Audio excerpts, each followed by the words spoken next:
ನಾನು ನಿಮ್ಮ ಸಿಂಪಲ್ ಶಿವು ಮಾತಾಡ್ತಾ ಇರೋದು. ಇವತ್ತು ನಾನು ಡಾಕ್ಟರ್ ಪುನೀತ್ ರಾಜ್ಕುಮಾರ್ ಅವರು ದೇವರಾಗಿದ್ದು ಹೇಗೆ ಎಂಬ ವಿಷಯವನ್ನು ನಾನು ತಿಳ್ಕೊಂಡಿರೋ ಕೆಲವು ಕಾರಣಗಳನ್ನು ಹೇಳೋಕ್ಕೆ ಬಂದಿದ್ದೀನಿ. ಮೊದಲನೇ ಕಾರಣ ಕನ್ನಡ ಚಿತ್ರರಂಗಕ್ಕೆ ಕೊಟ್ಟ ಅವರ ಕೊಡುಗೆ. ಅದೇನೆಂದರೆ 1976 ಪ್ರೇಮದ ಕಾಣಿಕೆ ಚಿತ್ರದ ಮೂಲಕ ಒಂದು ಪುಟ್ಟ ಮಗುವಿನ ಪಾತ್ರದ ಮೂಲಕ ಅವರು ಚಿತ್ರರಂಗಕ್ಕೆ ಪ್ರವೇಶವನ್ನು ಮಾಡ್ತಾರೆ. 1976ರಿಂದ 1992 ಅಂದರೆ ಸುಮಾರು 14 ಚಿತ್ರಗಳಲ್ಲಿ ಬಾಲನಟರಾಗಿ ಅಭಿನಯವನ್ನು ಮಾಡ್ತಾರೆ. ಆನಂತರ 2002 ಅಪ್ಪು ಚಿತ್ರದ ಮೂಲಕ ಪೂರ್ಣ ಪ್ರಮಾಣದ ನಾಯಕ ನಟರಾಗಿ ಕನ್ನಡ ಚಿತ್ರರಂಗಕ್ಕೆ ಪ್ರವೇಶವನ್ನು ಮಾಡ್ತಾರೆ. 2002ರಿಂದ 2021 ಒಟ್ಟು 35 ಚಿತ್ರಗಳಲ್ಲಿ ನಾಯಕ ನಟರಾಗಿ ಅವರು ಅಭಿನಯವನ್ನು ಮಾಡಿದ್ದಾರೆ, ಅಪ್ಪುವಿಂದ ಹಿಡಿದು ಗಂಧದ ಗುಡಿ ಚಿತ್ರದ ತನಕ.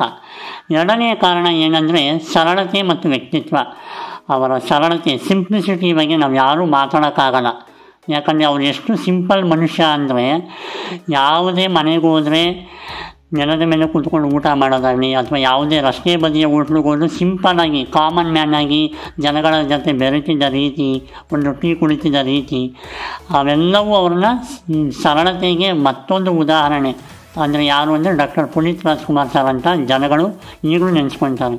ಮತ್ತು ಅವರ ವ್ಯಕ್ತಿತ್ವದ ಅಂದರೆ ಅವರನ್ನು ಸದಾ ನಗುಮುಖದ ವ್ಯಕ್ತಿತ್ವ, ನಗುಮುಖದ ಒಡೆಯ. ಯಾರೇ ಬಂದರೂ ತಮ್ಮ ಹತ್ರ ಪ್ರೀತಿಯಿಂದ, ನಗುಮುಖದಿಂದ, ವಿಶ್ವಾಸದಿಂದ ಮಾತಾಡಿಸಿ ಕಳಿಸ್ತಾಯಿದ್ರು. ಮತ್ತು ಕಿರಿಯರಾಗಲಿ ಹಿರಿಯರಾಗಲಿ ಎಲ್ಲರನ್ನೂ ಗೌರವ ಕೊಟ್ಟು ಸರಿಸಮಾನವಾಗಿ ಕಾಣುತ್ತಿದ್ದಂಥ ಏಕೈಕ ವ್ಯಕ್ತಿ ಅವರು.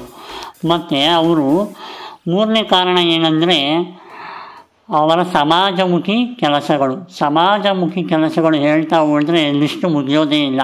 ಯಾಕಂದರೆ ಅವರು ಅನೇಕ ಆಶ್ರಮಗಳಿಗೆ, ಸಂಘ ಸಂಸ್ಥೆಗಳಿಗೆ ಡೊನೇಷನನ್ನು ಕೊಟ್ಟಿದ್ದಾರೆ. ಆದರೆ ಅವರು ಯಾವತ್ತೂ ಪ್ರಚಾರವನ್ನು ಬಯಸಿಲ್ಲ, ಇನ್ನೂ ಹೇಳ್ಕೊಂಡಿಲ್ಲ. ಮತ್ತು ಅವರು ಅನೇಕ ಸಮಾಜಮುಖಿ ಕೆಲಸಗಳು ಅಂದರೆ ಯಾವ ಥರ ಅಂದರೆ, ಈಗ ಉದಾಹರಣೆಗೆ ಸರ್ಕಾರಿ ಜಾಹೀರಾತು ಅಂದರೆ ಗೌರ್ಮೆಂಟ್ ಅಡ್ವರ್ಟೈಸ್ಮೆಂಟ್ಗೆ, ಉದಾಹರಣೆಗೆ ನಂದಿನಿ ಬ್ರ್ಯಾಂಡು ಮತ್ತು ಬೆಸ್ಕಾಮು, ಈ ಕಾರ್ಡುಗಳ ಬಗ್ಗೆ, ಈ ರೀತಿ ಅವರು ಉಚಿತವಾಗಿ ಸರ್ಕಾರಕ್ಕೆ ಒಂದು ಅಡ್ವರ್ಟೈಸ್ಮೆಂಟನ್ನು ಕೊಟ್ಟಿದ್ದಾರೆ. ಯಾವುದೇ ಒಂದು ಸಂಭಾವನೆ, ಯಾವುದೇ ಒಂದು ದುಡ್ಡನ್ನು ಪಡೆಯದೆ ಉಚಿತವಾಗಿ ಅಡ್ವರ್ಟೈಸ್ಮೆಂಟನ್ನು ಕೊಟ್ಟಿದ್ದಾರೆ. ಹೀಗೆ ಅನೇಕ ರೀತಿಯ ಸಮಾಜಮುಖಿ ಕೆಲಸಗಳನ್ನು ಕೂಡ ಅವರು ಮಾಡಿದ್ದಾರೆ. ನಾಲ್ಕನೇ ಕಾರಣ, ಮುಖ್ಯವಾದ ಕಾರಣವೇ ದಾನ ಧರ್ಮ ಅಂದರೆ ಅಪ್ಪು ಸರ್ ಹೆಂಗೆ ಅಂದರೆ, ತಾನು ಮಾಡಿದ ದಾನ ಧರ್ಮ, ಬಲಗೈ ಮಾಡಿದ ದಾನ ಧರ್ಮ ಎಡಗೈಗೆ ಗೊತ್ತಾಗಬಾರ್ದು ಅಂತ ಆ ರೀತಿಯ ಒಂದು ಗೌಪ್ಯತೆಯನ್ನು ಅವರು ಕಾಪಾಡ್ಕೊಂಡು ಬಂದಿದ್ದರು. ತನ್ನ ಕುಟುಂಬವರಿಗಾಗಲಿ, ತನ್ನ ಅಭಿಮಾನಿಗಳಿಗಾಗಲಿ ಯಾರಿಗೂ ಗೊತ್ತಿಲ್ಲದೆ ಸಾವಿರಾರು ಜನಕ್ಕೆ ತಮ್ಮ ಕೈಲಾದ ಸಹಾಯವನ್ನು ಮಾಡಿದ್ದಾರೆ. ತಮ್ಮ ಬಳಿಗೆ ಯಾರು ಕಷ್ಟ ಅಂತ ಹೇಳ್ಕೊಂಡು ಬಂದರೆ ಅವರಿಗೆ ಏನು ಕಷ್ಟ ಅಂತ ತಿಳಿದು ಅದಕ್ಕೆ ತಕ್ಕಂತೆ ಹಣ ಸಹಾಯವನ್ನು ಮಾಡಿದ್ದಾರೆ. ಆನಂತರ ಮುಖ್ಯವಾಗಿ ಅವರು ಆರೋಗ್ಯ ಸಮಸ್ಯೆಗಳು, ಅದು ಕಣ್ಣು ಆಪರೇಷನ್ ಆಗಲಿ, ಹೃದಯದ ಒಂದು ಶಸ್ತ್ರಚಿಕಿತ್ಸೆ ಆಗಲಿ, ಕಿಡ್ನಿ ಆಪರೇಷನ್ ಆಗಲಿ, ಇದಕ್ಕೆ ಲಕ್ಷಾಂತರ ರೂಪಾಯಿ ವೆಚ್ಚ ಆಗುತ್ತೆ.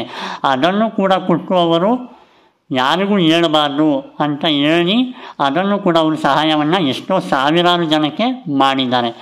ಮತ್ತು ಅವರು ಈ ರೈತರು ಆತ್ಮಹತ್ಯೆ ಮಾಡಿಕೊಂಡ ಸಂದರ್ಭದಲ್ಲಿ ಅನೇಕ ರೈತ ಕುಟುಂಬಗಳಿಗೆ ಹೋಗಿ ಸಾಂತ್ವನವನ್ನು ಹೇಳಿ ಅವರಿಗೆ ಪರಿಹಾರ ಅಂದರೆ ಹಣವನ್ನು ಕೂಡ ಕೊಟ್ಟಿದ್ದಾರೆ.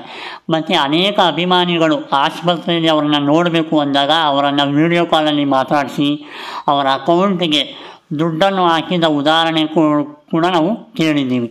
ಹೀಗೆ ಅವರು ಮಾಡಿದ ದಾನ ಧರ್ಮ, ಅವರು ಮಾಡಿದ ಒಂದು ಒಳ್ಳೆಯ ಕಾರ್ಯಗಳು ಇವತ್ತು ದೇವರನ್ನು ಕೂಡ ಮಾಡಿದೆ. ಜನಗಳು ಏನಕ್ಕೆ ಅವರನ್ನು ದೇವರನ್ನಾಗಿ ಪೂಜಿಸ್ತಾರೆ ಅಂದರೆ, ಅವರು ಯಾವತ್ತೂ ತಾವು ಮಾಡಿದ ಕೆಲಸವನ್ನು ಅವರು ಎಲ್ಲೂ ಹೇಳ್ಕೊಳ್ಳಿಲ್ಲ, ಮುಂದೆ ಏನು ಹೇಳೋಕ್ಕೂ ಒಂದು ಸಂದರ್ಭ ಕೂಡ ಬರಲಿಲ್ಲ. ಹಾಗಾಗಿ ಅವರು ಯಾವತ್ತೂ ದೇವರಾಗಿ ಇರ್ತಾರೆ, ಮುಂದೆ ದೇವರಾಗಿ ಇರ್ತಾರೆ. ಮತ್ತು ಸೂರ್ಯ ಚಂದ್ರ ಇರೋವರೆಗೂ ದೇವರಾಗಿ ಇರ್ತಾರೆ ಅಂತ ಹೇಳಿ ನಾನು ಮಾತನ್ನು ಮುಗಿಸ್ತೀನಿ. ಜೈ ಹಿಂದ್, ಜೈ ಅಪ್ಪು ಸರ್.